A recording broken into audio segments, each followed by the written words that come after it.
Hello and welcome to the Frontier Motor Show. This is Iven Streckel, owner of Frontier Motors. And here we go again. I did the show 2 weeks ago and we're going to do another one. We're going to be talking about cars. We're going to be talking about what's going on in the car industry overall, and also a little bit what's going on in our neck of the woods here in Pensacola, and also what sets Frontier Motors apart from the competition. There are over 100 dealers in our area alone. So when you go car shopping, you'll say, which one should I go to? And we are the largest independent car dealership in the area, which means that we have the highest inventory. And what also sets us apart is not just the inventory, but how we do business. There actually is an honest used car dealer in town. Hard to believe, I know. We don't have the best reputation. Used car dealers do not have the best reputation, but that doesn't mean they're all bad. So anyways, here we go. What's new? Well, guess what?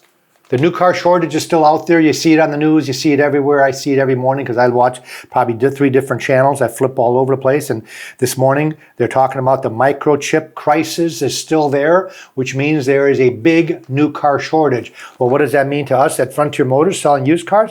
We're happy. We're happy because now, just so you know, I shouldn't be that elated because if nobody sells a new car, I'm going to be out of business in a short period of time. But they're still selling new cars. They're still building new cars, but the amount of them has just dwindled down to nothing. So the bad thing to you, the individual, you go to the new car dealer's lot, you see a car there where normally maybe they had 300 cars, they've got 70. The problem they have is even if they have the car that you want, they're jacking up the price. Some of them obnoxiously. I saw a Jeep Wrangler the other day, the new V8 Wrangler at auction sell for $11,000 over window sticker. Corvettes, the new Corvettes are still bringing between $10,000 and $20,000 over the original window sticker. Just a regular old car, I don't care if it's a Mazda or a Kia or a Toyota, is selling for window sticker or above. So this is what it means to you, is that there's no such thing as a deal. The rebates have all but dwindled away to nothing. What was nothing to get a $3,000 rebate a couple years ago. Right now the rebates are just about nothing, if there's any at all. And there's no change in the foreseeable future. They're talking about another 6 to 8 months of this.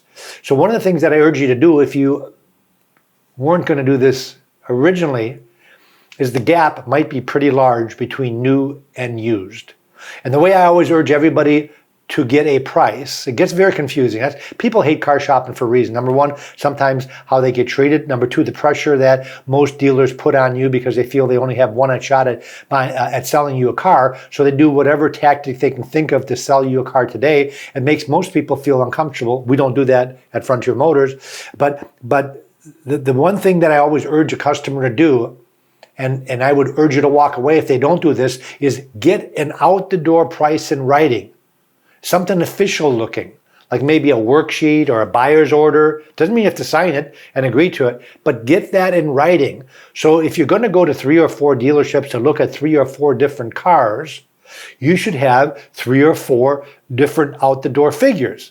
And the out-the-door figures should include everything for you. The taxes, the dock fee, if there's rust proofing that you're getting. Anything that you want on that car should be on there. The license plate transfer, the new title fee, the tire tax, the battery tax, if they so charge these fees. Some dealerships now are charging a title processing fee because the motor vehicle department is making dealers jump through hoops just to get that car titled for you. If you don't know it, by the way, you can't title your own car if you're buying from a car dealership. The car dealership is forced to do the titling for you. So they started charging for that. Anyways, get that out the door figure in writing. We do this with every customer that comes in. I think we started this a couple years after we were open, 25 years ago. I said, let's make it easy for people. Let's not do this like hit them high and fight them. You know how that is? You know, they give you, and then you're walking out the door and, well, if I do this, what if I do this? Why not treat everybody the same, treat everybody fairly, let the people know that you're going to make money when you sell them something, but you're not going to rip them off. And you give them a fair deal. And the way that I can do this and advertise it, because I've got a program on my computer that tells me what the competition has in our area, and also what they're selling that vehicle for. And if there's one for less expensive than the one that we have, I'll either throw in the towel and tell you to go buy it, or I'm going to do some research and say, wait a minute, okay, that price is $1,000 less. You're right. But here's why. Our car's got 10,000 less miles on it. Our car is a one-owner car. It's a local car with more warranty left on it. Our car has $2,000 worth of features their car doesn't have. Our car is a better color. There's all kinds of reasons why there might be a price difference from car to car. The number one reason, the number one thing that makes the price difference, which you can't see by looking at pictures, is the thing that people do not think about, and that is condition, condition, condition. You know what they talk about in the real estate business? Well, in the automotive business, it's not location. It's the condition of the car. And when I look at a car at the auction, I can look at a $30,000 car at auction that should sell on the average $30,000, and the lowest one is $25,000, and the most expensive one is $35,000. Why is there a $10,000 difference? Most of it is condition. Some of it can be equipment, some of it can be miles, some of it can be color. A lot of people don't look at the color thing. I always kind of make fun at the color because there's a difference in pricing in colors. An ugly color is going to be less expensive than a really good looking color. Even the new car manufacturers are now charging for colors. You might get one or two colors at no charge. The rest of them are all $895 all the way up to $1,695. Remember when the pearl color came out? Pearl coat's more expensive. They're charging $995. There are some manufacturers now that pearl is the standard color and the other colors are more expensive. Don't ask me why. What's new in the car industry? I promised I'd give you a little bit. The new Grand Cherokee L is coming out. We sell a lot of Grand Cherokees. As a matter of fact, Grand Cherokees sell like crazy. The number one 3-seat vehicle sold in the nation is a Ford Explorer. Number 2 is a Highlander. Number 3 is a 2-seat Grand Cherokee. Well, guess what? The L model stands for length, which means they're putting a third seat in that car. So now the Grand Cherokee L is coming out, and it's going to be a 3-row entry. Is expected to begin shipping dealerships in a couple of weeks, putting Stellantis on track to achieve its second quarter launch goal for manufacturers, even with the chip shortage. Stellantis, by the way, is Chrysler, Dodge, Fiat. Remember those guys? Well, they merged with Peugeot, and now they're called Stellantis. So when you hear me say Stellantis, don't ask me. It seems like to me like it's a drug company. But anyways, it's not. It's the new Chrysler Corporation. So this new Grand Cherokee L has a base price of $38,000, which doesn't sound that bad when the average new car sold this year is about $40,000. So that's not bad. But that's for a base Laredo. If you go with the top of the line Summit, that's called the Summit Reserve, it's $67,000. Isn't that crazy? So the size is the same, the length is the same, the heaviness is the same, but that vehicle is almost double in price. For what? Leather interior? Probably a bigger motor? Maybe it's 4-wheel drive? Still a lot of big, just a huge, huge difference. I always kind of snicker when I see a car advertised for a certain price. But when you get there, you don't want that stick shift with no power windows. There's still some manufacturers that make cars without power windows.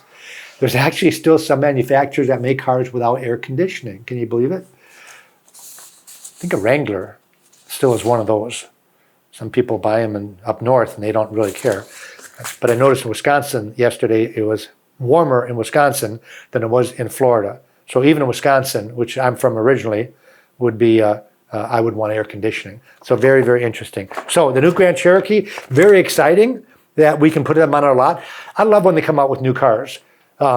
I get excited. I have to keep up on them because there's some cars that come out and I go, what is that? I've never even heard of that before. So I get all the publications. I get the automotive news magazines where they talk about what's new and great. I get all the consumers reports. I subscribe to them. I read them for cover to cover. I love when they come out with the car edition. They have 2 car editions per year, and I get all of them, and I keep them here. It tells me about which is the best car, which is the worst car. And here, 2 months ago, they came out with the top 10 picks in the different segments. Now, segments would be like a subcompact, a compact, a midsize, a full size. And I'll go through them real quick. Hopefully, I'm not boring you. Now, don't forget, you might not be in the market for a car now, so you're flipping channels, and we're in between the good channel and the bad channel. We're right in the middle, and you're thinking, like, I don't need a car. Well, what if somebody broadsides you tomorrow morning, and you hopefully have those side airbags, and you're okay?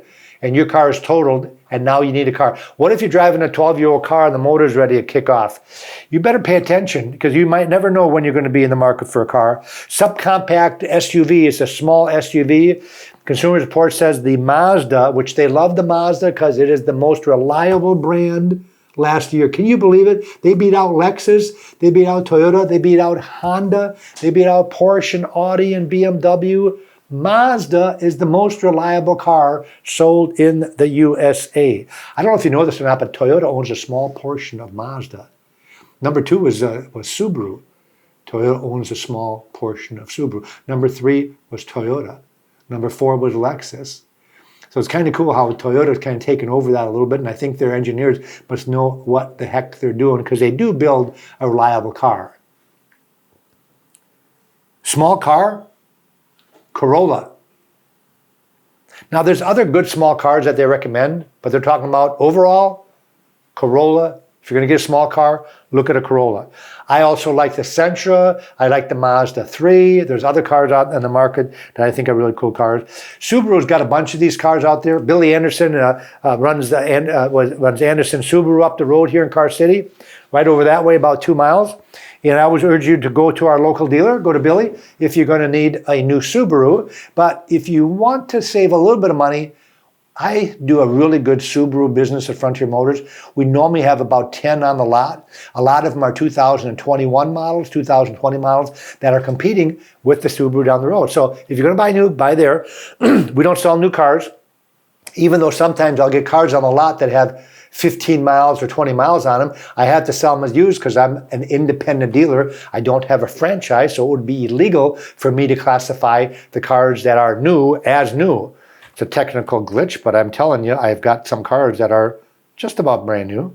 Forester, small SUV. Subaru Forester, hybrid, #1 hybrid for the last, I don't know, since I've been in business. Toyota Prius. If you're going to get a hybrid, get a Prius. If you're going to get a midsize sedan, Toyota again. The Camry is one of them to look at. I like Altima. I like the Sonata, Hyundai. I like the Accord. Accord's a bit pricey for being the same car. SUV/wagon is the Subaru Outback. Midsize 3-row SUV is the Kia Telluride. The Hyundai Palisade and the Kia Telluride are hot products. They've been out for 2 years now. I've been waiting to be able to buy one, but they are selling for over list price brand new and close to list price used. So I do not feel they are a bargain yet for me to purchase one. I have been bidding on them at auction. I have yet to own one. And one reason is because they're bringing too much money. I won't put them on the lot if I don't feel it's a fair deal. And right now, I don't think the Kia, and they're recommended, obviously, that's why they're selling like hotcakes. It's a pretty cool car. So now, the ones I do sell a lot of is the midsize SUV. The #1 midsize SUV, according to Consumer Reports, is the RX 350 Lexus. I do a huge Lexus business. I probably sell more used Lexus than the Lexus dealership over in Mobile. And one reason is because people are nervous about buying a Lexus from us because, it used to be years ago that they didn't want to buy a Jaguar from us because there's not a local Jaguar dealer. They got to go to Mobile. Or same thing with the Infiniti. Well, and it was like that with it was never like that with the Lexus because people knew that the Lexus wasn't going to break down. Very rarely do you have a breakdown with a Lexus. They do have roadside assistance, so they'll haul it over to Mobile because that's the closest dealer. But people are not afraid to come in and buy a used Lexus from Frontier Motors because of their great reputation. And the RX is their best model on the midsize SUV. The electric car, the #1 electric car out there, even though they have fit and finish issues, is the Model 3 Tesla, which, by the way, we just purchased a Model 3 with 29,000 miles on. They have a 50,000 mile warranty. It's $10,000 less than a new one. So if you're looking for a Tesla, we do have one in stock. Haven't got a big call for electric cars. Don't know why this big hoopla is going on all over the world that everybody's going electric in the next 10 to 15 years. I think it's a bunch of baloney. I don't think it's going to happen. I don't think until they make a better battery pack and get more charging stations or be able to charge one of these cars in 15 minutes or less completely, that the world is going to go purely electric. Matter of fact, my automotive news says that the secret weapon for Toyota is not electric, it's hydrogen. Hydrogen is what Toyota is banking on. They are not saying like Honda and General Motors is talking about, we're going to go all electric in 10 to 15 years. Toyota's not saying that. They're saying there's another way to go. They want zero emissions like everybody else. A lot of the government agencies are pushing zero emissions. Well, how do you get zero emissions right now? Well, one way is to go electric, but there's another way.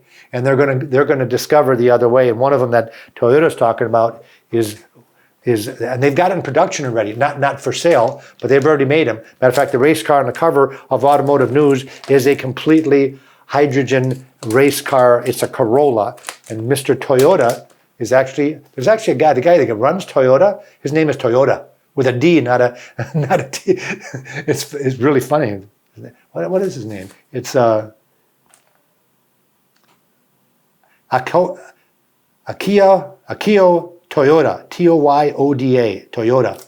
Not Toyota, Toyota, kind of funny. Anyways, what about when you have a kid that is looking to buy a car,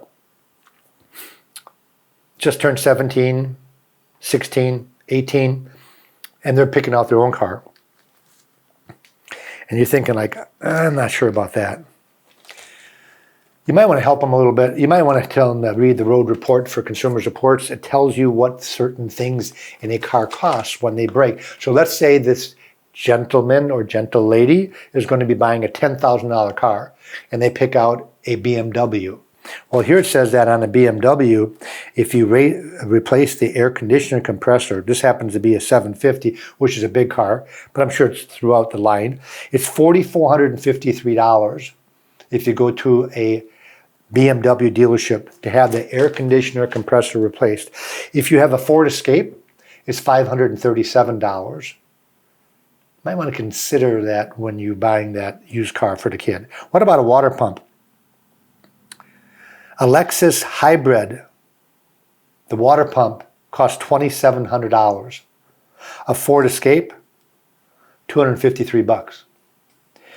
Timing belt. You got to have a timing belt on some of these cars. Some cars have chains. Belts have to be done normally between 60 and 100,000 miles. If you go to the Audi dealership and have one replaced, it's $1,500. A Ford Escape is $700. So I don't know why they're using a Ford Escape. Must be the least expensive vehicle out there. I urge you, if the kid wants a SUV, go get a Ford Escape because it is the cheapest one to fix. Here's a fuel pump.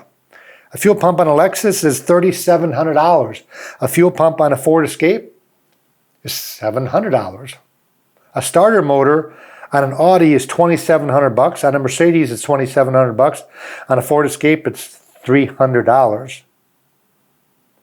Suspension or strut on a Porsche is $4,800. On a Ford Escape, it's $500. The least expensive car to fix over a 10-year period of time is a Lincoln. That's shocking to me. Because 10 years ago, I didn't think Lincolns were that reliable. So they're not talking about reliability. You might have a lot of things that break on a Lincoln, but cost-wise, it's the least expensive to fix. Number two is Chrysler. Chrysler is generally, in the past, not been that good of a reliable car. They're ranked on the bottom, but they're least expensive to fix. Ford is number 3. Ram is number 4. Isn't it interesting? Toyota's number 5, Chevrolet. So most of the top 10, as far as the least expensive car to fix, are domestic brands. Isn't that interesting? The imports say they're building a better car, but they're a lot more expensive to fix. So consider that when you're making your purchase. If you're looking at a Toyota and it's $3,000 more than a Ford, for example, the Ford might be a better deal. Because when the Ford breaks, which might be a little bit more often, it's going to cost you a third of what it costs some of the other cars to fix. So very, very interesting. Free Carfax reports, folks. If you're going to buy a used car somewhere, do a history report. get it checked out, do a history report. History reports are about $40 to $45, free at Frontier Motors, and you don't have to be buying one of our cars. Send us the ID number, text us the ID number, call us with the ID number. We can run a Carfax report on the spot and also tell you what the average selling price of that car is. Carfax reports are really, really cool. They're becoming more and more reliable. Years ago, sometimes they would have emissions. You know, they would miss some stuff. They're so much better, and there are so many more places that are subscribing to Carfax. So you go to Jiffy Lube, you go to your car dealership, it all shows up when the oil changes were done, if it's been an accident, where the car was born, where the car was raised, is the car from Alaska? You know, if the car's from Alaska, I'm not telling you to buy it, but everybody knows the roads in Alaska are crappy. They know that you're going to have a lot of weather condition changes there, and so you might want to be a little nervous about the rust conditions of the car and also the suspension condition. So wouldn't it be nice to know that? I say that even if the car's from New Jersey, Philadelphia, New York, Maine, roads up there are awful. I'm from Wisconsin. The roads in Wisconsin are better than in Jersey, but not a lot better. So you want to look, if you're buying an older car, you want to look at suspension, you want to look at rust factors. So keep that in mind when we're talking about Carfax reports for free at Frontier Motors. So you give us the ID number, we run the Carfax report for you, we tell you the average selling price. We tell you also if we have a car like that in stock. So let's say you're buying your neighbor's car, he doesn't have a Carfax report. We run it, hey, it's a clean Carfax report. That guy bought it brand new. It's a 4-year-old car. It looks like it's always been serviced properly. And the average selling price in our area is $20,000. I've got one on the lot for $19,000. How much does he want? Well, he wants $24,000. Well, you use our information to get yourself a better deal. Say, hey, you're way over, this car's good, but you're way over on the price of the car because you called your banker and the banker says the book's out for 24. Well, Frontier Motors can sell me one of those cars for under 20. So you need to either readjust your price or I'm going to walk over to Frontier. When you come into Frontier Motors, we give you a price list. And this is kind of cool because it not only describes the car, it also gives you the mileage. As you know, most odometers are digital, so if the car's not turned on, you don't have a clue how many miles are on it. We give you the miles, we give you the book value, and we give you our sale price that's on the internet. So wouldn't that be nice to know? What sets us apart from the competition also when you come in is we give you that out-the-door price, and we give it to you fast, and we give you a fair price right off the bat. The way we do business is so much different than most car dealerships. Most car dealerships do that, oh, well, what do you want for your car? You know, what do you want your payments to be? We tell you, here is what the price of our car. Here's what we can discount our car. If there's a discount available, we're going to give it to you. Here's what we're appraising your car for. Here's the bottom line. Here's the taxes. Here's the doc fee. Here's the tag transfer. And this is what you got to write the check for, or this is what you got to finance. And we circle it, and we give you a copy of it, and we say, hey, if you're not ready, go up to the other dealer and see what they have to offer. We have a program that tells us what every dealer has in our area. So if you're looking at, let's say you're looking at a Honda Ridgeline, and we happen to have a 21 Honda Ridgeline in stock, it's $39,000. And we give you the outdoor figure after your trade-in. And I can tell you within 500 miles, every Honda Ridgeline out there and what the equipment is, if it's got a clean Carfax report. Let's say it's cheaper than ours, but it's been in a major accident. Let's say it's cheaper than ours, but it's not the safety feature model. It's the base model instead of the one with the leather and the navigation and the blind spot, you know, and things like that. These are all things that make up what I consider a good bottom line. A good bottom line does not necessarily have to be a good price. What I mean by that, let's say our price is $20,000 and there's one in Orlando that is selling for $19,000. Theirs is a better deal, right? Well, not necessarily. If our car's got $3,000 more equipment, especially if it's safety-related equipment, if our car is the color you want, color is the number one reason we lose a deal or make a deal. I don't like that color. I don't like that interior color. Then there's other reasons. Well, the mileage it doesn't have a warranty. The mileage is too high. Then the third thing is the condition of the car. What if the car is dinged up, scratched up, smoked in, the tires are half bald on the inside because they haven't been rotated? These are all things that make up a good/bad bottom line. I pride myself in buying most of the cars for Frontier Motors. And I put the emphasis on buying instead of selling. We've been here for going on 26 years. Most of our customers are referral or repeats. They've already bought a car here. They know how we do business. They don't even argue. We tell them a good price right off the bat, and they say yes or no because they trust that we're not going to rip them off. The other ones that haven't bought here before, they'll take our word for it because we'll tell them what the other dealer has. And when you go shop and you come back because the other dealer's cars are maybe advertised for less, but they're not that nice of a car. It makes it so much easier for us to do business that way and to have that loyal customer base. So we give you that out-the-door price in writing, and we do it fast, so you can go car shopping. And the only way we do that is because we have to have a good price. So I scour the whole South getting that best car. The auction rates the car from 0 to 5. If it's not rated a 4 or above, I don't even look at it. And almost 90% of the cars I buy have to be a 4.5 or above to make the cut. I don't like buying cars that are junky and fixing them up. A lot of dealerships like doing that because even after they fix them up, they're going to have the best price, but they're not going to have the best deal. And I think getting the best deal is not all about price. And especially when you talk about safety-related features. Consumer Reports has in here safety features that are very important. They call them must-haves. In the last one, number 1, automatic emergency braking. Number 2, forward collision warning system. Number 3, blind spot warning. These are things that I always try, when I have a choice of buying the cars with those features on there, I will pay more to get those features because those features will save you or a family member's life. Not enough people ask for those features. So I'm going to just sell them to you and then explain them to how they work and have you see the value in those features. And Consumer Reports is pushing the manufacturers to make these features standard, just like they did with airbag system, side airbags, electronic stability control, anti-lock brakes. Consumer Reports helped make those features standard and save lives like crazy. Ryan's saying I've only got a couple of minutes left. We're on Facebook. We're also on YouTube. If you go to our website, you're going to see 292 cars as of this morning on our website. They all got pictures, not all of them. The ones that just came in will have pictures very shortly. They also have pricing, a copy. I mean, there'll be the show will be on there. So if you have somebody that's in the car market, they want to know about Frontier Motors, you can watch the show on the Frontier Motors website. And there's a place there where you can get your free appraisal. You can contact us for that free Carfax report. You can contact us for replacement value if your car is totaled.